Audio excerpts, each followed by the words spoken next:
ਜੀ ਆਇਆਂ ਨੂੰ ਖੁਸ਼ਾਮਦੀਦ। ਤੁਸੀਂ ਤੇ ਤੁਹਾਡਾ ਪਰਿਵਾਰ ਹਰਦਮ ਰਹੇ ਸਿਹਤਯਾਬ। ਇਸੇ ਦੁਆ ਦੇ ਨਾਲ ਲੈ ਹਾਜ਼ਰ ਹਾਂ ਮੈਂ ਪੀਟੀਸੀ ਨਿਊਜ਼ ਦਾ ਇੱਕ ਖਾਸ ਉਪਰਾਲਾ ਡਾਕਟਰ ਸਪੀਕ, ਜਿਸ ਵਿੱਚ ਵੱਖ-ਵੱਖ ਬਿਮਾਰੀਆਂ ਬਾਰੇ ਮੈਂ ਕਰਦਾ ਹਾਂ ਚਰਚਾ ਵੱਖ-ਵੱਖ ਡਾਕਟਰਸ ਦੇ ਨਾਲ। ਤੇ ਅੱਜ ਅਸੀਂ ਜੋੜਾਂ ਤੇ ਹੱਡੀਆਂ ਸੰਬੰਧਿਤ ਬਿਮਾਰੀਆਂ ਬਾਰੇ ਕਰਾਂਗੇ ਚਰਚਾ।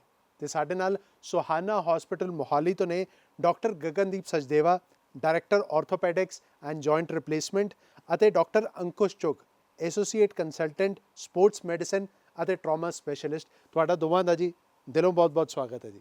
Thank you very much Nikhil ji. ਮੈਂ ਤੁਹਾਡਾ ਬਹੁਤ-ਬਹੁਤ ਸ਼ੁਕਰੀਆ ਅਦਾ ਕਰਦਾ ਕਿ ਤੁਸੀਂ ਸਾਨੂੰ ਮੌਕਾ ਦਿੱਤਾ ਹੈ ਆਪਣੇ ਇੱਥੇ ਚੈਨਲ ਤੇ ਆਉਣ ਦਾ, ਤੇ ਆ ਕੇ ਆਪਣੇ ਦਰਸ਼ਕਾਂ ਨੂੰ ਅਸੀਂ ਆਰਥੋਪੈਡਿਕਸ ਜਾਂ ਜੁਆਇੰਟ ਰਿਪਲੇਸਮੈਂਟ ਜਾਂ ਸਪੋਰਟਸ ਮੈਡੀਸਨ ਰਿਲੇਟਡ ਜੋ ਵੀ ਉਹਨਾਂ ਦੇ ਮਨਾਂ 'ਚ ਕੁਝ ਕੁਐਸਚਨਸ ਨੇ ਉਹਨਾਂ ਨੂੰ ਅਸੀਂ ਵੱਧ ਤੋਂ ਵੱਧ ਅਸੀਂ ਆਨਸਰ ਦੇ ਸਕੀਏ, ਵੱਧ ਤੋਂ ਵੱਧ ਅਸੀਂ ਉਹਨਾਂ ਦੇ ਡਾਊਟਸ ਜਿਹੜੇ ਹੈ ਕਲੀਅਰ ਕਰ ਸਕੀਏ। ਸਰ, ਜਿਵੇਂ ਮੈਂ ਸ਼ੁਰੂਆਤ 'ਚ ਕਿਹਾ ਕਿ director orthopaedics and joint replacement, ਇੱਥੇ ਜੁਆਇੰਟ ਰਿਪਲੇਸਮੈਂਟ ਦੀ ਜੇ ਗੱਲ ਕਰੀਏ ਤਾਂ ਜੁਆਇੰਟ ਰਿਪਲੇਸਮੈਂਟ ਤੋਂ ਭਾਵ ਕੀ ਹੈ? ਜੁਆਇੰਟ ਰਿਪਲੇਸਮੈਂਟ ਤੋਂ ਵੈਰੀ ਸਿੰਪਲ ਭਾਵ ਇਹ ਹੈ ਕਿ ਜੋੜ ਦਾ ਚੇਂਜ ਹੋਣਾ ਜਾਂ ਜੋੜ ਬਦਲਣਾ। ਜੁਆਇੰਟ ਰਿਪਲੇਸਮੈਂਟ ਨੂੰ ਅਸੀਂ ਜੁਆਇੰਟ TKR ਜਾਂ ਜੁਆਇੰਟ ਰੀਸਰਫੇਸਿੰਗ ਵੀ ਕਹਿੰਦੇ ਹਾਂ। ਨੀ ਰਿਪਲੇਸਮੈਂਟ ਔਰ ਨੀ ਰੀਸਰਫੇਸਿੰਗ ਵਰਡ ਜਿਹੜਾ ਕਿ ਬਹੁਤ ਕਾਮਨਲੀ ਯੂਜ਼ ਹੁੰਦਾ ਹੈ। ਅਸੀਂ ਯੂਜਲੀ ਜੁਆਇੰਟ ਨੂੰ ਚੇਂਜ ਨਹੀਂ ਕਰਦੇ ਹਾਂ। ਇੱਥੇ ਇੱਕ ਮੈਂ ਛੋਟੀ ਜਿਹੀ ਮਿਸਕਨਸੈਪਸ਼ਨ ਕਲੀਅਰ ਕਰਨਾ ਚਾਹੁੰਦਾ ਕਿ ਇਹ ਜੁਆਇੰਟ ਰਿਪਲੇਸਮੈਂਟ ਇੱਕ ਮਿਸਨੋਮਰ ਹੈ। ਇਹਦੀ ਜਗ੍ਹਾ ਅਸੀਂ ਜੁਆਇੰਟ ਰੀਸਰਫੇਸਿੰਗ ਵਰਡ ਯੂਜ਼ ਕਰਦੇ ਹਾਂ। ਜਿਹੜੀਆਂ ਜੁਆਇੰਟਸ ਹੁੰਦੇ ਨੇ ਉਹ ਜਿਵੇਂ ਜਿਵੇਂ ਏਜ ਨਾਲ ਘਸਦੇ ਹੈ, ਆਪਣੇ ਜੋੜ ਘਸ ਜਾਂਦੇ ਨੇ, ਜਿਵੇਂ ਆਪਣੇ ਬਾਲ ਚਿੱਟੇ ਹੋ ਜਾਂਦੇ ਹੈ, ਅੱਖਾਂ 'ਚ ਮੋਤੀਆ ਆ ਜਾਂਦਾ ਹੈ, ਇਸੇ ਤਰ੍ਹਾਂ ਆਪਣੇ ਜਿਹੜੇ ਜੁਆਇੰਟਸ ਵੀ ਹੈ ਉਹ ਘਸ ਜਾਂਦੇ ਨੇ। ਜਦ ਜੁਆਇੰਟ ਘਸ ਜਾਂਦੇ ਆ, ਜਿਹੜੇ ਬੋਨੀ ਐਂਡਸ ਜਾਂ ਜਿਹੜੇ ਜੁਆਇੰਟਸ ਹੁੰਦੇ ਹਨ, ਜਦੋਂ ਘਸ ਕੇ ਆਪਸ ਦੇ ਵਿੱਚ ਇਸ ਤਰ੍ਹਾਂ ਰਗੜ ਖਾਂਦੇ ਨੇ ਅਤੇ ਉਹ ਪੇਸ਼ੈਂਟ ਨੂੰ ਦਰਦ ਹੁੰਦਾ ਹੈ, ਜਿਹਨੂੰ ਅਸੀਂ ਇੱਕ ਆਰਥਰਾਈਟਸ ਕਹਿੰਦੇ ਹਾਂ। ਜਦੋਂ ਇਹ ਆਰਥਰਾਈਟਸ ਹੋ ਜਾਂਦਾ ਪੇਸ਼ੈਂਟ ਨੂੰ, ਫਿਰ ਅਸੀਂ ਉਹ ਜੁਆਇੰਟ ਰਿਪਲੇਸ ਕਰ ਦਿੰਦੇ ਹਾਂ। That is called joint replacement ਔਰ ਜੁਆਇੰਟ ਰੀਸਰਫੇਸਿੰਗ, ਜਿਹਦੇ 'ਚ ਅਸੀਂ ਉਹਨਾਂ ਦੇ ਸਰਫੇਸ ਨੂੰ ਕੈਪ ਕਰ ਦਿੰਦੇ ਹਾਂ ਅਤੇ ਅਸੀਂ ਰੀਸਰਫੇਸ ਕਰ ਦਿੰਦੇ ਹਾਂ। ਤੁਸੀਂ ਇਸ ਤਰ੍ਹਾਂ ਜੇ ਇੱਥੇ ਦੇਖੋਗੇ, ਇਸ ਮਾਡਲ 'ਤੇ ਮੈਂ ਦਿਖਾਉਣਾ ਚਾਹੁੰਦਾ ਕਿ ਆਹ ਇਹ ਦੋ ਬੋਨੀ ਐਂਡਸ ਹੈ ਜਿਹੜੇ ਕਿ ਇੱਕ ਜੁਆਇੰਟ ਬਣਾਉਂਦੇ ਨੇ। ਇਹ ਜੁਆਇੰਟ ਦੇ ਜਿਹੜੇ ਐਂਡਸ ਹੈ, ਜਦੋਂ ਇਹ ਆਪਸ 'ਚ ਘਸਦੇ ਨੇ, ਫਿਰ ਅਸੀਂ ਇਹਨਾਂ ਨੂੰ ਘਸਣ ਵਾਲੇ ਐਂਡਸ ਨੂੰ ਠੀਕ ਕਰਕੇ ਕੈਪਸ ਲਗਾ ਦਿੰਦੇ ਹਾਂ ਔਰ ਰੀਸਰਫੇਸ ਕਰ ਦਿੰਦੇ ਹਾਂ। ਸੋ ਦਿਸ ਇਜ਼ ਕਾਲਡ ਰੀਸਰਫੇਸਿੰਗ। ਇਹਦੇ ਸਰ ਤੁਸੀਂ ਆਰਥਰਾਈਟਸ ਦਾ ਜ਼ਿਕਰ ਕਰ ਰਹੇ ਸੀ, ਇਹਦੇ ਬਾਰੇ ਕਿਉਂਕਿ ਇਹ ਸਮੱਸਿਆ ਜਿਹੜੀ ਹੈ ਉਹ ਲੋਕਾਂ ਦੇ ਵਿੱਚ ਬਹੁਤ ਸਾਰੀ ਵੇਖਣ ਨੂੰ ਮਿਲ ਰਹੀ ਹੈ। ਆਰਥਰਾਈਟਸ ਬਾਰੇ ਥੋੜ੍ਹੀ ਵਿਸਤਾਰਪੂਰਵਕ ਜਾਣਕਾਰੀ ਚਾਹਾਂਗੇ ਤੁਹਾਡੇ ਤੋਂ। ਆਰਥਰਾਈਟਸ ਅਸੀਂ ਜਿਹਨੂੰ ਕਿ ਆਸਟੀਓਆਰਥਰਾਈਟਸ ਕਹਿੰਦੇ ਹਾਂ ਮੋਸਟ ਕਾਮਨਲੀ, ਇੱਕ ਏਜ ਰਿਲੇਟਡ ਬਿਮਾਰੀ ਹੈ। This is an age related disorder ਔਰ ਇਹ ਹਰ ਇਨਸਾਨ ਦੇ ਵਿੱਚ ਇਹ ਹੋਣਾ ਹੀ ਹੋਣਾ ਹੈ। ਕਿਸੇ ਨੂੰ ਇਹ ਯੰਗ ਏਜ ਵਿੱਚ ਸ਼ੁਰੂ ਹੋ ਜਾਂਦਾ ਹੈ ਅਤੇ ਕਿਸੇ ਨੂੰ ਕਾਫੀ ਓਲਡ ਏਜ 'ਚ ਜਾ ਕੇ ਸ਼ੁਰੂ ਹੁੰਦਾ ਹੈ। ਇਸ ਦਾ ਦੂਸਰਾ ਨਾਮ ਅਸੀਂ ਡੀਜਨਰੇਟਿਵ ਜੁਆਇੰਟ ਡਿਸਆਰਡਰ ਕਹਿੰਦੇ ਹਾਂ। ਕੋਈ ਵੀ ਜੁਆਇੰਟ, ਚਾਹੇ ਉਹ ਫਿੰਗਰ ਦਾ ਜੁਆਇੰਟ ਹੈ, ਨੀ ਜੁਆਇੰਟ ਹੈ, ਹਿਪ ਜੁਆਇੰਟ ਹੈ, ਸ਼ੋਲਡਰ ਜੁਆਇੰਟ ਹੈ, these R the most common joints ਜਿਹੜੇ ਕਿ ਇਹ ਡੀਜਨਰੇਟ ਕਰਦੇ ਹਨ। ਇਹ ਜਦੋਂ ਡੀਜਨਰੇਟ ਕਰਦੇ ਹਨ ਅਤੇ ਇਹਨਾਂ ਨੂੰ ਅਸੀਂ ਆਸਟੀਓਆਰਥਰਾਈਟਸ ਕਹਿੰਦੇ ਹਾਂ। ਅਤੇ ਜਿਹੜਾ ਇਹ ਆਰਥਰਾਈਟਸ ਹੈ, ਇਹਦਾ ਟਰੀਟਮੈਂਟ ਵੱਖਰੇ ਟਰੀਟਮੈਂਟ ਵੱਖਰੀ ਸਟੇਜ 'ਤੇ ਕੀਤਾ ਜਾਂਦਾ ਹੈ। ਅਸੀਂ ਉਸ ਅਕੋਰਡਿੰਗਲੀ ਡਿਸਾਈਡ ਕਰਦੇ ਹਾਂ ਕਿ ਆਰਥਰਾਈਟਸ ਦਾ ਅਸੀਂ ਇਲਾਜ ਕਿਵੇਂ ਕਰਨਾ ਹੈ। ਡਾਕਟਰ ਚੁਗ, ਤੁਹਾਡੇ ਤੋਂ ਮੈਂ ਜਾਣਨਾ ਚਾਹਾਂਗਾ ਕਿ ਜੇ ਅਸੀਂ ਸਪੋਰਟਸ ਦੀ ਗੱਲ ਕਰਦੇ ਹਾਂ ਅਤੇ ਸਾਡੇ ਸਾਹਮਣੇ ਇੰਜਰੀਜ਼ ਦੀ ਗੱਲ ਵੀ ਆਉਂਦੀ ਹੈ, ਪਰ ਸਪੋਰਟਸ ਮੈਡੀਸਿਨ ਜਿਹੜੀ ਹੈ ਉਹ ਇੰਜਰੀਜ਼ ਦੇ ਉਪਚਾਰ ਲਈ ਕਿਸ ਹੱਦ ਤੱਕ ਲਾਹੇਵੰਦ ਹੁੰਦੀ ਹੈ? Thank you Nikhil ji. मैं बेसिकली दसना चाहना कि स्पोर्ट्स मेडिसिन जी है वो ऑर्थोपेडिक की स्पेशलाइजेशन है, जिसमें हम स्पोर्ट्स से रिलेटेड इंजरीज़ को डील करते हैं। जो स्पोर्ट्स इंजरीज़ हैं वो किसी भी स्पोर्ट में हो सकती है, एंड जो नेचर ऑफ इंजरी है ये डिपेंड करता है कि हम कौन सा स्पोर्ट खेल रहे हैं। इन केस किसी को स्पोर्ट्स इंजरी हो रही है, उसको हम या तो कंजर्वेटिवली मैनेज कर सकते हैं या फिर हम उसके लिए सर्जरी प्लान कर सकते हैं। और जो सर्जरी हम प्लान करते हैं वो बेसिकली की होल या आर्थ्रोस्कोपिक सर्जरी होती है। ਸਾਡੇ ਦੇਸ਼ ਦੇ ਵਿੱਚ ਅਕਸਰ ਲੋਕ ਜਿਹੜਾ ਹੈ ਉਹ ਜੁਆਇੰਟ ਰਿਪਲੇਸਮੈਂਟ ਦੀ ਗੱਲ ਕਰੀਏ, ਹਿਪ ਰਿਪਲੇਸਮੈਂਟ ਹੋਵੇ, ਉਹ ਬਾਹਰ ਵਿਦੇਸ਼ਾਂ ਦਾ ਰੁਖ ਕਰਦੇ ਨੇ। ਪਰ ਹੁਣ ਜੇ ਅਸੀਂ ਕਹੀਏ ਤਾਂ ਮੌਜੂਦਾ ਸਥਿਤੀ ਦੇ ਵਿੱਚ ਕਿੰਨੀ ਐਡਵਾਂਸਮੈਂਟ ਇਸ ਵਿੱਚ ਹੋ ਗਈ ਹੈ, ਅਤੇ ਪੰਜਾਬ ਦੀ ਜੇ ਗੱਲ ਕਰੀਏ ਤਾਂ ਇੱਥੇ ਟਰੀਟਮੈਂਟ ਦੇ ਹਵਾਲੇ ਨਾਲ ਕੀ ਕੁਝ ਨਵੀਂ ਐਡਵਾਂਸਮੈਂਟ ਸਾਨੂੰ ਵੇਖਣ ਨੂੰ ਮਿਲੀ ਹੈ? ਦੇਖੋ ਨਿਖਿਲ ਜੀ, ਗੱਲ ਇਸ ਤਰ੍ਹਾਂ ਹੈ ਕਿ ਅੱਜ ਤੋਂ ਜੇ ਆਪਾਂ 2 ਦਸ਼ਕ ਪਹਿਲਾਂ ਗੱਲ ਕਰੀਏ ਤਾਂ ਨੀ ਰਿਪਲੇਸਮੈਂਟ ਜਾਂ ਜੁਆਇੰਟ ਰਿਪਲੇਸਮੈਂਟ ਸਰਜਰੀ ਬਹੁਤ ਹੀ ਇੱਕ ਨੇਸੈਂਟ ਸਟੇਜ 'ਤੇ ਸੀ। ਸਾਡੇ ਹਿੰਦੁਸਤਾਨ ਦੇ ਵਿੱਚ ਇਹ ਲੇਟ 80s ਦੇ ਵਿੱਚ ਜਿਹੜਾ ਹੈ ਜੁਆਇੰਟ ਰਿਪਲੇਸਮੈਂਟ ਸਰਜਰੀ ਜਿਹੜੀ ਹੈ ਉਹ ਡਿਵੈਲਪ ਹੋਈ ਹੈ, ਜਦ ਕਿ ਦੇਸ਼ਾਂ ਵਿਦੇਸ਼ਾਂ 'ਚ ਉਸ ਤੋਂ ਪਹਿਲਾਂ ਵੀ ਕਾਫੀ ਸਾਲਾਂ ਤੋਂ ਚੱਲਦੀ ਆ ਰਹੀ ਸੀ। ਬਟ ਪਿਛਲੇ 20-30 ਈਅਰਸ ਦੇ ਵਿੱਚ ਇਸ ਵਿੱਚ ਇੰਨੀ ਕੁ ਜ਼ਿਆਦਾ ਡਿਵੈਲਪਮੈਂਟ ਹੋ ਗਈ ਹੈ ਰਿਪਲੇਸਮੈਂਟ ਸਰਜਰੀ ਦੇ ਵਿੱਚ ਕਿ ਵੀ ਆਰ ਨਾਓ ਐਟ ਪਾਰ with what other western world is doing. ਜੋ ਵੀ ਅਮਰੀਕਾ, US, ਆਸਟ੍ਰੇਲੀਆ 'ਚ ਜਾਂ ਇੰਗਲੈਂਡ ਜਾਂ ਹੋਰ ਵੀ ਜਿਹੜੇ ਡਿਵੈਲਪਡ ਕੰਟਰੀਜ਼ ਨੇ, ਉਹਨਾਂ ਵਿੱਚ ਜਿਸ ਲੈਵਲ ਦੀ ਇਹ ਸਰਜਰੀ ਹੁੰਦੀ ਹੈ, ਜਿਸ ਤਰ੍ਹਾਂ ਇਹ ਸਰਜਰੀ ਕੀਤੀ ਜਾਂਦੀ ਹੈ, ਜਾਂ ਜਿਸ ਤਰ੍ਹਾਂ ਦੇ ਇੰਪਲਾਂਟਸ ਉੱਥੇ ਯੂਜ਼ ਕੀਤੇ ਜਾਂਦੇ ਹਨ, I think it is we are at par. Almost 100% ਅਸੀਂ ਜਾਂ 99% ਅਸੀਂ ਉਹੀ ਚੀਜ਼ਾਂ ਰੈਪਲੀਕਾ ਇੱਥੇ ਕਰ ਰਹੇ ਹਾਂ। ਰਾਦਰ ਜਿਹੜੇ ਸਾਡੇ ਹਿੰਦੁਸਤਾਨ ਦੇ ਜਾਂ ਇੰਡੀਆ ਦੇ ਜਿਹੜੇ ਸਰਜਨਸ ਨੇ, ਜਾਂ ਉਹਨਾਂ ਦੀ ਜਿਹੜੀਆਂ ਟੀਮਸ ਹੈ ਜਿਹੜੀਆਂ ਸਾਡੀਆਂ ਇੱਥੇ, ਉਹ ਸ਼ਾਇਦ ਵੈਸਟਰਨ ਵਰਲਡ ਤੋਂ ਆਈ ਥਿੰਕ ਬੈਟਰ ਐਕਸਪੀਰੀਅੰਸਡ ਨੇ, ਜਾਂ ਉਹਨਾਂ ਦੀ ਨੰਬਰ ਆਫ ਸਰਜਰੀਜ਼ ਜਿਹੜੀਆਂ ਨੇ ਇੱਥੇ ਜ਼ਿਆਦਾ ਹੋਣ ਕਰਕੇ, ਪੋਪੂਲੇਸ਼ਨ ਜ਼ਿਆਦਾ ਹੋਣ ਕਰਕੇ, ਉਹਨਾਂ ਦੇ ਰਿਜ਼ਲਟਸ ਜਿਹੜੇ ਹੈ ਉਹ ਵੈਸਟਰਨ ਵਰਲਡ ਤੋਂ ਵੀ ਬੈਟਰ ਨੇ। ਮੇਰੇ ਐਕਸਪੀਰੀਅੰਸ ਦੇ ਅਨੁਸਾਰ, ਜਾਂ ਮੈਂ ਆਪਣਾ ਜੋ ਤੁਹਾਨੂੰ ਦੱਸ ਸਕਦਾ ਕਿ ਅੱਜ ਦੀ ਡੇਟ 'ਤੇ ਬਾਹਰੋਂ ਲੋਕ ਸਰਜਰੀ ਕਰਾਉਣ ਲਈ ਇੰਡੀਆ 'ਚ ਆਉਂਦੇ ਨੇ। ਰਾਦਰ ਪੰਜਾਬ ਦੇ ਵਿੱਚ ਆਪਣੇ ਇਹ ਬਹੁਤ ਜ਼ਿਆਦਾ ਕਾਮਨ ਹੈ ਕਿ ਅਸੀਂ ਦੇਖਦੇ ਹਾਂ ਕਿ US, ਕੈਨੇਡਾ ਤੋਂ ਲੋਕ ਸਾਡੇ ਕੋਲੋਂ ਡੇਟਸ ਲੈਂਦੇ, ਅਪਾਇੰਟਮੈਂਟਸ ਲੈਂਦੇ ਨੇ, ਅਤੇ ਜਦੋਂ ਉਹਨਾਂ ਨੇ ਟਾਈਮ ਹੁੰਦਾ ਵਕੇਸ਼ਨ ਦਾ, ਜਦੋਂ ਆਉਣਾ ਹੁੰਦਾ ਤੇ ਆਪਣੀ ਉਹ ਸਰਜਰੀ ਜਿਹੜੀਆਂ ਇੱਥੇ ਬੁੱਕ ਕਰਾ ਕੇ ਸਾਡੇ ਕੋਲੋਂ ਕਰਵਾ ਕੇ ਜਾਂਦੇ ਨੇ। ਬਿਲਕੁਲ ਸਰ, ਤੁਸੀਂ ਸਕਸੈਸਫੁਲੀ ਜੋ ਸਰਜਰੀਜ਼ ਕਰ ਰਹੇ ਹੋ, ਮੈਨੂੰ ਲੱਗਦਾ ਹੈ ਉਸ ਲਈ ਤੁਸੀਂ ਵਧਾਈ ਦੇ ਪਾਤਰ ਹੋ। ਥੈਂਕ ਤੇ ਯੂ। ਕਿਉਂਕਿ ਮੈਨੂੰ ਲੱਗਦਾ ਕਿ ਆਮ ਜੋ ਵਿਊਅਰਸ ਨੇ ਸਾਡੇ, ਉਹ ਵੀ ਇਹ ਸੋਚ ਰਹੇ ਹੋਣਗੇ ਕਿ ਸਾਨੂੰ ਸਰਜਰੀ ਕਰਾਉਣ ਦੀ ਲੋੜ ਹੀ ਨਾ ਪਵੇ, ਤੇ ਉਸ ਤੋਂ ਬਚਾਅ ਕਿਵੇਂ ਕੀਤਾ ਜਾ ਸਕਦਾ? It's a very good question Nikhil. ਤੁਸੀਂ ਪੁੱਛਿਆ ਹੈ ਕਿ ਵੀ ਸਰਜਰੀ ਤੋਂ ਬਚਾਅ ਕਿੱਦਾਂ ਕੀਤਾ ਜਾ ਸਕੇ। ਪਹਿਲਾਂ ਤਾਂ ਮੈਂ ਇਹਦੇ ਵਿੱਚ ਥੋੜ੍ਹਾ ਜਿਹਾ ਦੱਸਣਾ ਚਾਹਾਂਗਾ ਡਿਟੇਲ 'ਚ ਕਿ ਇਹ ਸਰਜਰੀ ਦੀ ਸਟੇਜ ਕੀ ਹੈ, ਕਦੋਂ ਇਹ ਸਰਜਰੀ ਦੀ ਜ਼ਰੂਰਤ ਪੈਂਦੀ ਹੈ। ਜਿਹੜਾ ਆਰਥਰਾਈਟਸ ਜਾਂ ਆਸਟੋਆਰਥਰਾਈਟਸ ਹੁੰਦੇ, ਇਹਦੀਆਂ 4 ਸਟੇਜਸ ਹੁੰਦੀਆਂ ਹਨ, ਸਟੇਜ 1 ਤੋਂ ਲੈ ਕੇ ਸਟੇਜ 4 ਤੱਕ। ਜੇ ਆਪਾਂ ਸਟੇਜ 4 'ਤੇ ਗੱਲ ਕਰੀਏ ਕਿ ਪੇਸ਼ੈਂਟ ਸਟੇਜ 4 'ਤੇ ਹੀ ਸਾਡੇ ਕੋਲ ਆਉਂਦਾ ਹੈ, ਜਿਹਦੇ ਵਿੱਚ ਉਹ ਗੋਡੇ ਉਹਨਾਂ ਦੇ ਬੈਂਡ ਹੋ ਚੁੱਕੇ ਹਨ, ਲੈਗਸ ਜਿਹੜੀਆਂ ਉਹਨਾਂ ਦੀ ਡਿਫਾਰਮਡ ਹੋ ਗਈਆਂ ਹਨ, ਵਜਨ ਨਹੀਂ ਆ ਰਿਹਾ ਉਹਨਾਂ ਤੋਂ, ਮੂਵਮੈਂਟ ਜਿਹੜੀ ਇੰਨੀ ਘੱਟ ਗਈ ਹੈ ਕਿ ਉਹ ਘਰ ਦੇ ਵਿੱਚ ਰਿਸਟ੍ਰਿਕਟਡ ਰਹਿ ਗਏ ਨੇ, ਜਾਂ ਪੇਸ਼ੈਂਟ ਬਹੁਤ ਹੀ ਜ਼ਿਆਦਾ ਪੇਨ ਤੋਂ ਪਰੇਸ਼ਾਨ ਹੈ ਕਿ he have to take every day a painkiller 1 or 2। So that is the indication ਕਿ ਸਾਨੂੰ ਸਰਜਰੀ ਜਿਹੜੀ ਹੈ ਉਹ ਕਰਨੀ ਹੀ ਪੈਣੀ ਹੈ। ਸੋ ਜੇ ਆਪਾਂ ਬਚਾਅ ਦੀ ਗੱਲ ਕਰੀਏ ਤਾਂ ਬਚਾਅ ਦਾ ਟਾਈਮ ਤਾਂ ਪਹਿਲਾਂ ਉਸ ਤੋਂ ਹੈ ਸਰਜਰੀ ਦਾ। ਸੋ ਉਹ ਬਚਾਅ ਕਰਨ ਲਈ ਸਾਡੇ ਕੋਲ ਕਾਫੀ ਸਾਰੀਆਂ ਆਪਸ਼ਨਸ ਹੁੰਦੀਆਂ ਨੇ ਕਿ ਜੇ ਪੇਸ਼ੈਂਟ ਸਾਡੇ ਕੋਲ ਸਟੇਜ 1 ਜਾਂ ਸਟੇਜ 2 'ਚ ਪਹੁੰਚਦਾ ਹੈ ਤਾਂ ਅਸੀਂ ਉਹਨਾਂ ਨੂੰ exercises, weight loss, injections, physical therapy, physiotherapy, electrotherapy, ਬਹੁਤ ਸਾਰੀਆਂ ਥੈਰੇਪੀਜ਼ ਜਾਂ ਬਹੁਤ ਸਾਰੇ ਐਸੀਆਂ ਟਰੀਟਮੈਂਟਸ ਹੈ ਕਿ ਜਿਹਦੇ ਨਾਲ ਅਸੀਂ ਪੇਸ਼ੈਂਟ ਦੀ ਨੀ ਰਿਪਲੇਸਮੈਂਟ ਦੀ ਸਰਜਰੀ ਨੂੰ ਬਚਾ ਸਕਦੇ ਹਾਂ, ਜਾਂ ਅਸੀਂ ਉਹ ਡਿਲੇ ਕਰ ਸਕਦੇ ਹਾਂ। ਸਟੇਜ 1 ਜਾਂ 2 ਤੋਂ ਸਟੇਜ 4 'ਚ ਜਾਣ ਲਈ ਅਸੀਂ ਪੇਸ਼ੈਂਟ ਨੂੰ ਕਾਫੀ ਸਮਾਂ ਪਾ ਸਕਦੇ ਹਾਂ, ਬਟ ਫॉर ਦੈਟ ਪੇਸ਼ੈਂਟ ਨੂੰ ਟਾਈਮ 'ਤੇ ਇੱਕ ਡਾਕਟਰੀ ਸਲਾਹ ਲੈਣੀ ਬਹੁਤ ਜ਼ਰੂਰੀ ਹੈ ਨਿਖਿਲ ਜੀ। ਜਦੋਂ ਸਰ ਮੈਂ ਇਸ ਬਾਰੇ ਪੜ੍ਹ ਰਿਹਾ ਸੀ ਤੇ ਇੱਕ ਟ੍ਰੀਟਮੈਂਟ ਦੀ ਟੈਕਨੀਕ ਜੋ ਆਈ ਉਹ PRP, ਮੈਂ ਚਾਹਾਂਗਾ ਕਿ ਤੁਸੀਂ ਥੋੜ੍ਹਾ ਉਸ ਬਾਰੇ ਵੀ ਡਿਟੇਲ 'ਚ ਦੱਸੋ। ਜੇ ਆਪਾਂ ਗੱਲ ਕਰੀਏ ਕਿ ਆਪਾਂ ਸਰਜਰੀ ਤੋਂ ਬਚਾਅ ਕਰਨਾ ਚਾਹੁੰਦੇ ਹਾਂ, ਜੇ ਅਸੀਂ ਬਚਾਅ ਦੇ ਟਰੀਟਮੈਂਟਸ ਦੀ ਡਿਟੇਲ 'ਚ ਵਿਸਥਾਰ 'ਚ ਗੱਲ ਕਰੀਏ ਤਾਂ ਉਹਦੇ 'ਚ one of the therapy that comes is PRP therapy. ਅਸੀਂ ਸੋਹਾਣਾ ਹਸਪੀਟਲ ਦੇ ਵਿੱਚ ਬੜੀ ਰੂਟੀਨਲੀ ਇੱਕ ਇਨੋਵੇਟਿਵ ਥੈਰੇਪੀ ਯੂਜ਼ ਕਰ ਰਹੇ ਹਾਂ, which is very common in Australia and US, ਬਾਹਰਲੇ ਕੰਟਰੀਜ਼ 'ਚ ਬਹੁਤ ਰੂਟੀਨਲੀ ਯੂਜ਼ ਹੁੰਦੀ ਹੈ। ਇਹਦੇ ਵਿੱਚ ਅਸੀਂ ਪੇਸ਼ੈਂਟ ਦੇ ਆਪਣੇ ਹੀ ਬਲੱਡ ਦੇ ਵਿੱਚੋਂ ਗਰੋਥ ਫੈਕਟਰਸ ਵਗੈਰਾ ਅਸੀਂ ਉਹਨਾਂ ਨੂੰ ਸੈਪਰੇਟ ਕਰਕੇ ਸੈੱਲ ਸੈਪਰੇਟਰ ਨਾਲ ਉਹੀ ਉਹਨਾਂ ਦੇ ਨੀਜ਼ ਦੇ ਵਿੱਚ ਅਸੀਂ ਇੰਜੈਕਟ ਕਰ ਦਿੰਦੇ ਹਾਂ। ਜਦੋਂ ਅਸੀਂ ਉਹਨੂੰ ਨੀਜ਼ ਇੰਜੈਕਟ ਕਰਦੇ ਹਾਂ ਤੇ ਉੱਥੇ ਜਿਹੜਾ ਕਾਰਟਿਲੇਜ ਹੈ ਜਾਂ ਗਰੀਸ ਜਿਹਨੂੰ ਅਸੀਂ ਕਹਿੰਦੇ ਹਾਂ, ਜਿਹੜਾ ਖਤਮ ਹੋ ਚੁੱਕਾ ਹੈ, ਉਹ ਡਿਵੈਲਪ ਹੋਣਾ ਸ਼ੁਰੂ ਹੋ ਜਾਂਦਾ ਹੈ। ਐਂਡ ਰਿਪੀਟਿਡ PRP ਥੈਰੇਪੀਜ਼ ਦੇ ਨਾਲ ਉਹ ਕਾਰਟਿਲੇਜ ਡਿਵੈਲਪ ਹੋ ਜਾਂਦਾ ਤੇ ਉਹਦੀ ਸਰਜਰੀ ਜਿਹੜੀ ਆ ਉਹ ਬਚਾਈ ਜਾ ਸਕਦੀ ਹੈ। It is a very latest technology in preventive measures of osteoarthritis, ਔਰ ਸਰਜਰੀ ਤੋਂ ਬਚਾਉਣ ਲਈ ਇੱਕ ਤਰੀਕਾ ਹੈ and we are using in routine. ਬਿਲਕੁਲ ਡਾਕਟਰ ਸਾਹਿਬ, ਇੱਥੇ ਇਹ ਵੀ ਜਾਣਨਾ ਚਾਹਾਂਗਾ ਕਿ ਯੰਗ ਪੇਸ਼ੈਂਟਸ ਨੇ ਜੋ, ਉਹਨਾਂ ਦੇ ਵਿੱਚ ਇਹ ਪ੍ਰੋਬਲਮ ਨਾ ਆਵੇ ਤੇ ਸਰਜਰੀ ਉਹਨਾਂ ਨੂੰ ਕਰਾਉਣ ਦੀ ਲੋੜ ਨਾ ਪਵੇ, ਤੇ ਉਹ ਕਿਹੜੀਆਂ ਗੱਲਾਂ ਦਾ ਧਿਆਨ ਕਰਨ? ਨਿਖਿਲ ਜੀ, ਇਸ ਤਰ੍ਹਾਂ ਹੈ ਕਿ ਵੀ ਅਸੀਂ ਅੱਜ ਕੱਲ੍ਹ ਜੋ ਦੇਖ ਰਹੇ ਹਾਂ ਕਿ ਜਿਹੜਾ ਆਰਥਰਾਈਟਿਸ ਹੈ ਜਾਂ ਜੁਆਇੰਟ ਦੀ ਡੀਜਨਰੇਸ਼ਨ ਹੈ, ਉਹ ਬਹੁਤ ਯੰਗ ਪੇਸ਼ੈਂਟਸ ਨੂੰ ਵੀ ਆ ਰਹੀ ਹੈ, ਯੰਗ ਲੋਕਾਂ ਨੂੰ ਵੀ ਆ ਰਹੀ ਹੈ। ਸਾਡੇ ਕੋਲ 35 ਸਾਲ, 30 ਸਾਲ, 28 ਸਾਲ, 40 ਸਾਲ ਦੇ ਲੋਕ ਵੀ ਆ ਰਹੇ ਹਨ ਜਿਨ੍ਹਾਂ ਦੇ ਜੁਆਇੰਟ ਡੈਮੇਜ ਹੋ ਚੁੱਕੇ ਹਨ ਤੇ ਜਿਹੜੇ ਸਰਜਰੀ ਦੇ ਕੈਂਡੀਡੇਟ ਬਣੇ ਹੋਏ ਹਨ। ਬਟ ਇੱਥੇ ਮੈਂ ਜ਼ਰੂਰ ਦੱਸਣਾ ਚਾਹਾਂਗਾ ਵੀ ਆਪਾਂ ਨੂੰ ਥੋੜ੍ਹਾ ਜਿਹਾ ਯੰਗ ਏਜ ਤੋਂ ਹੀ ਇਸ ਚੀਜ਼ ਵੱਲ ਧਿਆਨ ਰੱਖਣਾ ਚਾਹੀਦਾ ਹੈ ਕਿ ਸਾਡੀ ਇਹ ਨੌਬਤ ਜਾਂ ਸਾਡੀ ਸਟੇਜ ਨਾ ਆਏ। ਇਹਦੀਆਂ ਵਾਸਤੇ ਸਾਨੂੰ ਬਹੁਤ ਸਾਰੀਆਂ ਚੀਜ਼ਾਂ ਦਾ ਧਿਆਨ ਰੱਖਣਾ ਚਾਹੀਦਾ ਹੈ, ਜਿਵੇਂ ਕਿ ਸਾਨੂੰ ਸਾਡੀ diet, first of all diet ਅੱਜ ਦੀ ਡੇਟ 'ਤੇ we are following western world. ਅਸੀਂ ਹਰ ਤਰ੍ਹਾਂ ਦੀ ਨੋਟੋਰੀਅਸ ਡਾਇਟ, ਹਰ ਤਰ੍ਹਾਂ ਦੀ ਫਾਸਟ ਫੂਡ ਤੇ ਉਹ ਡਾਇਟਸ 'ਤੇ ਜ਼ਿਆਦਾ ਜ਼ੋਰ ਦਿੰਦੇ ਹਾਂ ਜਾ ਕੇ ਆਪਾਂ ਨੈਚੁਰਲ ਡਾਇਟ 'ਤੇ। ਸੋ ਫਸਟ ਇਜ਼ ਡਾਇਟ, ਸਾਨੂੰ ਜਿਹੜੀ ਰੋਟੀ ਪਾਣੀ ਹੈ ਡਾਇਟ ਹੈ, ਸਾਨੂੰ ਨੈਚੁਰਲ ਡਾਇਟ 'ਤੇ ਘਰ ਦੇ ਖਾਣੇ 'ਤੇ ਹੀ ਥੋੜ੍ਹਾ ਧਿਆਨ ਦੇਣਾ ਚਾਹੀਦਾ। Secondly obesity is very common cause.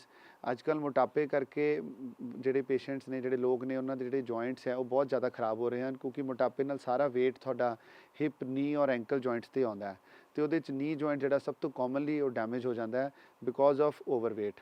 Second third ਜੇ ਆਪਾਂ ਗੱਲ ਕਰੀਏ, ਪਹਿਲਾਂ ਆਪਾਂ ਇੰਜਰੀਜ਼ ਦੀ ਗੱਲ ਕੀਤੀ, ਤਾਂ again treadmill injury, gym injury, sports injuries, ਹੋਰ ਤਰ੍ਹਾਂ ਦੀ ਕਈ ਤਰ੍ਹਾਂ ਦੀ ਜਿਹੜੀ ਇੰਜਰੀਜ਼ ਨੇ ਜਿਹੜੀਆਂ ਜੁਆਇੰਟਸ 'ਤੇ ਆਉਂਦੀਆਂ ਨੇ, ਉਹਦੇ ਕਰਕੇ ਉਹ ਪੇਸ਼ੈਂਟ ਨੂੰ secondary arthritis later on develop ਹੋ ਜਾਂਦਾ ਹੈ, ਤਾਂ ਸਾਨੂੰ ਸਰਜਰੀ ਕਰਨੀ ਪੈਂਦੀ ਹੈ। Next comes the role of calcium, vitamin D and other supplements ਜਾਂ ਡੈਫੀਸ਼ੀਐਂਸੀਜ਼ ਜਿਹੜੀਆਂ ਸਾਡੀ ਬਾਡੀ ਵਿੱਚ ਹੁੰਦੀਆਂ ਨੇ, ਉਹਦੇ ਕਰਕੇ ਵੀ ਸਾਨੂੰ ਜਿਹੜਾ ਹੈਗਾ ਜੁਆਇੰਟਸ ਦਾ ਪ੍ਰੋਬਲਮ ਆ ਜਾਂਦੀ ਹੈ। ਸੋ ਸਾਨੂੰ ਬੇਸਿਕਲੀ ਕੀ ਹੈ ਕਿ ਜੇ ਅਸੀਂ ਰੈਗੂਲਰ ਆਪਣਾ ਚੈੱਕਅਪ ਕਰਾਉਂਦੇ ਰਹੀਏ ਟਾਈਮ ਟੂ ਟਾਈਮ, ਜਾਂ ਸਾਨੂੰ ਜਦੋਂ ਹੀ ਕੋਈ ਜੁਆਇੰਟ ਪੇਨ ਸ਼ੁਰੂ ਹੁੰਦੀ ਹੈ ਜਾਂ ਸਾਨੂੰ ਤਕਲੀਫ ਲੱਗਦੀ ਹੈ, ਇਮੀਡੀਏਟਲੀ ਅਸੀਂ ਆਪਣੇ ਆਰਥੋਪੈਡਿਕ ਸਰਜਨ ਜਾਂ ਆਪਣੇ ਫਿਜ਼ੀਸ਼ੀਅਨ ਨੂੰ ਕੰਸਲਟ ਕਰੀਏ ਅਤੇ ਉਹਦੀ ਆਪਾਂ ਟਰੀਟਮੈਂਟ ਕਰਾਈਏ। ਡਾਕਟਰ ਅੰਕੁਸ਼, ਇੱਥੇ ਡਾਕਟਰ ਗਗਨਦੀਪ ਨੇ ਜਿਵੇਂ ਹੁਣੇ ਕਿਹਾ ਕਿ ਟ੍ਰੈਡਮਿਲ ਦਾ ਉਹ ਜ਼ਿਕਰ ਕਰ ਰਹੇ ਸੀ, ਇਹਦੇ ਬਾਰੇ ਚਾਹਾਂਗੇ ਸਪੋਰਟਸ ਇੰਜਰੀਜ਼ ਦਾ ਵੀ ਉਹ ਕਹਿ ਰਹੇ ਸੀ, ਤੁਹਾਡੇ ਤੋਂ ਥੋੜ੍ਹਾ ਹੋਰ ਵਿਸਤਾਰਪੂਰਵਕ ਇਸ ਬਾਰੇ ਜਾਣਕਾਰੀ ਚਾਹਾਂਗੇ। ਹਾਂਜੀ ਨਿਖਿਲ ਜੀ, ਜਿਵੇਂ ਕਿ ਡਾਕਟਰ ਸਾਹਿਬ ਨੇ ਦੱਸਿਆ ਕਿ ਟ੍ਰੈਡਮਿਲ ਜਿਹੜੀ ਹੈ ਉਹ ਇੱਕ ਵਰਸਟ ਟਾਈਪ ਆਫ ਐਕਸਰਸਾਈਜ਼ ਹੈ, ਜਿਸ 'ਚ ਕੀ ਹੈ ਕਿ ਜੋ ਗਰਾਊਂਡ ਹੈ ਉਹ ਮੂਵ ਕਰ ਰਿਹਾ ਹੈ, ਅਤੇ ਜੋ ਪਰਸਨ ਹੈ ਉਹ ਸਿਰਫ ਖੜਾ ਹੋਇਆ ਹੈ ਐਂਡ ਹੀ ਇਜ਼ ਟਰਾਈਂਗ ਕਿ ਮੈਂ ਗਿਰ ਨਾ ਜਾਵਾਂ ਉਸ ਤੋਂ ਬਾਅਦ। ਅਤੇ ਟ੍ਰੈਡਮਿਲ ਦੇ ਜਦੋਂ ਆਪਾਂ ਵਾਕ ਕਰੀਦਾ ਜਾਂ ਰਨਿੰਗ ਕਰੀਦੀ ਹੈ, ਇਸ ਦੇ ਵਿੱਚ ਬੇਸਿਕਲੀ ਜੋ ਨੀ ਦੇ ਜੁਆਇੰਟ ਦੇ ਉੱਤੇ ਫੋਰਸਿਸ ਆ ਰਹੀਆਂ ਨੇ, ਆ ਕਈ ਗੁਣਾ ਜ਼ਿਆਦਾ ਨੇ ਕੰਪੇਅਰ ਟੂ ਜਦੋਂ ਆਪਾਂ ਵਾਕ ਕਰੀਦੀ ਹੈ ਨਾਰਮਲ ਗਰਾਊਂਡ ਦੇ ਉੱਤੇ। ਸੋ ਆਪਾਂ ਨੂੰ ਟਰਾਈ ਕਰਨਾ ਚਾਹੀਦਾ ਕਿ ਆਪਾਂ ਟ੍ਰੈਡਮਿਲ ਦੀ ਜਗ੍ਹਾ 'ਤੇ ਸੌਫਟ ਗਰਾਊਂਡ, ਸੌਫਟ ਸਰਫੇਸ 'ਚ ਗਰਾਊਂਡ 'ਚ ਜਾ ਕੇ ਰਨਿੰਗ ਜਾਂ ਵਾਕ ਕਰੀਏ ਜੇ ਆਪਾਂ ਕਰਨਾ ਚਾਹੁੰਦੇ ਹਾਂ।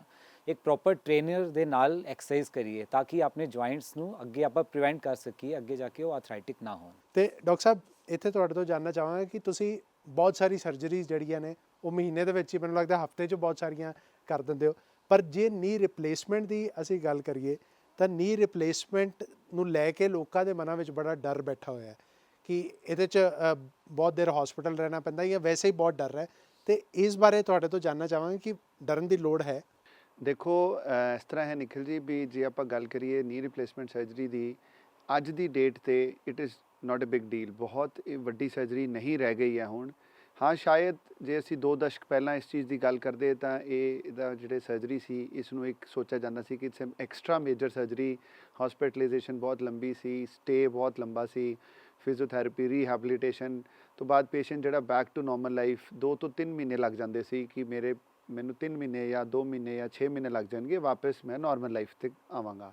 ਬਟ ਹੁਣ ਵਿਦ ਟਾਈਮ ਇਹਦੇ ਵਿੱਚ ਇੰਨੀ ਐਡਵਾਂਸਮੈਂਟ ਆ ਗਈ ਹੈ ਸਰਜਰੀ ਦੇ ਵਿੱਚ ਕਿ ਅਸੀਂ ਅੱਜ ਦੀ ਡੇਟ 'ਤੇ ਜਦ ਸਰਜਰੀ ਪਰਫੋਰਮ ਕਰਦੇ ਹਾਂ ਅਤੇ ਅਸੀਂ ਘੰਟਿਆਂ 'ਚ ਗੱਲ ਕਰਦੇ ਨਾ ਕਿ ਦਿਨਾਂ ਵਿੱਚ, ਕਿ ਅਸੀਂ ਪੇਸ਼ੈਂਟ ਨੂੰ 8 ਘੰਟੇ ਬਾਅਦ ਅਸੀਂ ਬਿਠਾ ਦਿੱਤਾ, 12 ਘੰਟੇ ਬਾਅਦ ਪੇਸ਼ੈਂਟ ਨੂੰ ਅਸੀਂ ਵਾਕ ਕਰਾਤਾ, ਨੈਕਸਟ ਡੇ ਪੇਸ਼ੈਂਟ ਆਪਣੇ ਰੂਮ 'ਚ ਚਲੇ ਜਾਂਦਾ ਹੈ, ਔਰ 48 ਆਵਰਸ ਤੋਂ ਬਾਅਦ ਪੇਸ਼ੈਂਟ ਦੀ ਕੰਡੀਸ਼ਨ ਜੇ ਪਰਮਿਟ ਕਰਦੀ ਹੈ ਤਾਂ ਅਸੀਂ ਡਿਸਚਾਰਜ ਵੀ ਕਰ ਦਿੰਦੇ ਹਾਂ। ਸੋ 48 ਘੰਟੇ 72 ਘੰਟੇ ਦੇ ਪੇਸ਼ੈਂਟ ਆਪਣਾ ਘਰ ਚਲੇ ਜਾਂਦਾ ਔਰ ਆਪਣਾ ਨੋਰਮਲ ਡੇ ਟੂ ਡੇ ਘਰ ਦੇ ਵਿੱਚ ਜੋ ਵੀ ਰੋਜ਼ਮर्रा ਦੀ ਜ਼ਿੰਦਗੀ 'ਚ ਉਹ ਕੰਮ ਕਰਨਾ ਉਹ ਕਰ ਸਕਦਾ ਹੈ। ਸੋ ਇਹ ਸਰਜਰੀ ਹੁਣ ਬਹੁਤ ਜ਼ਿਆਦਾ ਉਹ ਇੱਕ ਡਰਨ ਵਾਲੀ ਸਰਜਰੀ ਨਹੀਂ ਰਹੀ, ਇੱਕ ਬੜੀ ਨੋਰਮਲ ਜੀ ਸਰਜਰੀ ਬਣ ਚੁੱਕੀ ਹੈ। ਸਵੇਰੇ ਪੇਸ਼ੈਂਟ ਅਰਲੀ ਮਾਰਨਿੰਗ ਐਡਮਿਟ ਹੁੰਦਾ ਹੈ, ਦੁਪਹਿਰ ਤੱਕ ਪੇਸ਼ੈਂਟ ਦੀ ਬਾਏ ਟੈਸਟ ਉਹਦੇ ਹੋ ਜਾਣ 'ਤੇ ਸਰਜਰੀ ਹੋ ਜਾਂਦੀ ਹੈ, ਔਰ ਨੈਕਸਟ ਡੇ ਪੇਸ਼ੈਂਟ ਉਹ ਆਪਣਾ ਵਾਕ ਕਰ ਰਿਹਾ ਹੁੰਦਾ ਹੈ। ਔਰ ਇਹਦੇ ਵਿੱਚ ਅਸੀਂ ਜਿਹੜੀ ਹੁਣ ਅੱਜ ਦੀ ਡੇਟ 'ਤੇ ਸਰਜਰੀ ਕਰ ਰਹੇ ਹਾਂ ਉਹ ਪੇਨਲੈਸ ਸਰਜਰੀ ਹੈ, ਸਟਿਚਲੈਸ ਸਰਜਰੀ ਹੈ, ਔਰ ਇਹਦੇ ਵਿੱਚ ਕੋਈ ਬਲੱਡ ਦੀ ਵੀ ਜ਼ਰੂਰਤ ਨਹੀਂ ਪੈਂਦੀ, ਅਤੇ ਬੜੀ ਇੱਕ ਨੋਰਮਲ ਜੀ ਸਰਜਰੀ ਹੈ ਹੁਣ। ਇਹਦੇ ਤੁਸੀਂ ਜ਼ਿਕਰ ਕੀਤਾ ਸਟਿਚਲੈਸ ਦਾ, ਅਤੇ ਮੈਂ ਜਾਣਨਾ ਚਾਹਾਂਗਾ ਸਟਿਚਲੈਸ ਦਾ ਜੋ ਅਸੀਂ ਜੇ ਲਿਟਰਲ ਮੀਨਿੰਗ ਵੇਖੀਏ ਤਾਂ ਬਿਨਾਂ ਟਾਂਕਿਆਂ ਤੋਂ, ਅਤੇ ਵਾਕਈ ਸਟਿਚਸ ਨਹੀਂ ਲੱਗਦੇ ਹੈਗੇ। ਦੇਖੋ ਜੀ, ਇਹਦੇ ਵਿੱਚ ਇਸ ਤਰ੍ਹਾਂ ਹੈ ਕਿ it is stitchless but it is not incisionless. ਆਪਾਂ ਜੇ ਕਹਿੰਦੇ ਕਿ ਇਹਦੇ 'ਚ ਸਾਨੂੰ ਇਨਸੀਜਨ ਹੀ ਨਹੀਂ ਦੇਣਾ ਪੈਂਦਾ ਜਾਂ ਅਸੀਂ ਕੋਈ ਇਹਦੇ 'ਚ ਚੀਰਾ ਹੀ ਨਹੀਂ ਦਿੰਦੇ ਅਤੇ ਅਸੀਂ ਇਹਦੇ 'ਚ ਇੰਪਲਾਂਟ ਕਿਸ ਤਰ੍ਹਾਂ ਪਾਵਾਂਗੇ।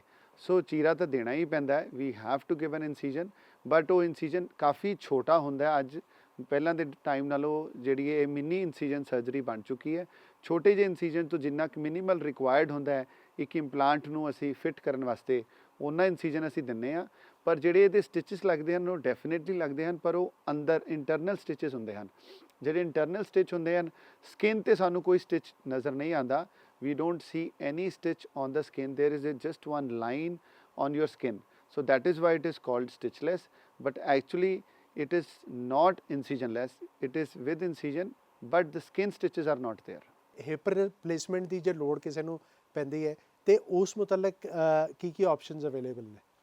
ਦੇਖੋ ਜੇ ਆਪਾਂ ਜੁਆਇੰਟ ਰਿਪਲੇਸਮੈਂਟ ਦੀ ਗੱਲ ਕਰੀਏ ਤਾਂ ਜੁਆਇੰਟ ਮਤਲਬ ਐਨੀ ਜੁਆਇੰਟ, ਪਰ ਜ਼ਿਆਦਾਤਰ ਗੱਲ ਨੀ ਰਿਪਲੇਸਮੈਂਟ ਦੀ ਇਸ ਲਈ ਹੁੰਦੀ ਹੈ ਕਿਉਂਕਿ ਜਿਹੜਾ ਨੀ ਜੁਆਇੰਟ ਹੈ that is most commonly replaced joint in this part of the country or in this part of the world I would say।